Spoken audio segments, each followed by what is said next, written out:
त्यामुळे जरांगेंची आत्ताची जी मागणी आहे ती मागणी बरोबर आहे, ती पूर्ण कशी करायची ते मुख्यमंत्र्यांनी ठरवावं. मी फक्त घटनेमध्ये काय लिहिलं एवढंच आपल्या पुढे मांडणार आहे. आता हे रिझर्वेशन जे आहे ते 15 आणि 16 खाली करता येते उघड आहे. घटना समितीमध्ये आंबेडकरांनी असं सांगितलं की लोकशाही म्हणजे सगळेजण सारखे, मग ज्यांच्यावर आपण वर्षानुवर्ष अन्याय केला, पिढ्यानपिढ्या अन्याय केला, त्यांना वर आणण्याकरता रिझर्वेशन ठेवणं आवश्यक आहे. मग आंबेडकर असं म्हणाले की जो अपवाद आहे तो नियमापेक्षा मोठा होऊ शकत नाही आणि त्यामुळे रिझर्वेशन 50%हून जास्त देता येणार नाही.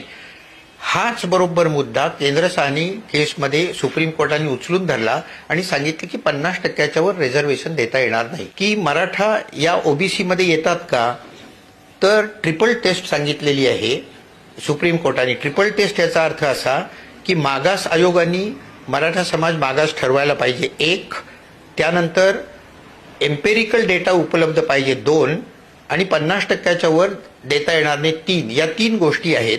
या 3 गोष्टी जर का ते बसलं तर मराठा समाज हा ओबीसी मध्ये घालता येतो.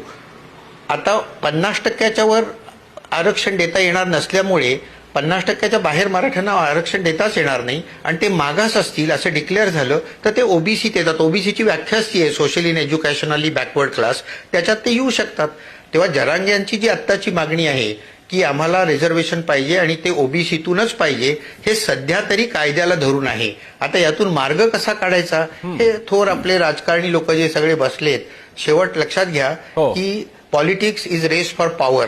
त्यामुळे सत्ता टिकवण्याकरता किंवा सत्ता मिळवण्याकरता वेड्यावाकड्या मार्गांचे उपयोग केले जातात. 30% हे ओबीसी आहे, तर तो जो घटक आहे तो सगळ्यांनी वाटून सामंजस्याने वाटून घेतला पाहिजे. ओबीसींना अशी कडक भूमिका घेता येणार नाही की मराठी इथे येऊच नाहीत. त्यामुळे हा लढा जो आहे ना, हा ओबीसी विरुद्ध मराठा अशा तऱ्हेचा हा राजकीय लढा आता मला झालेला दिसतोय. तर याच्यात दोघांनी सामंजस्याने भूमिका घ्यायला पाहिजे, तोडगा काढायला पाहिजे.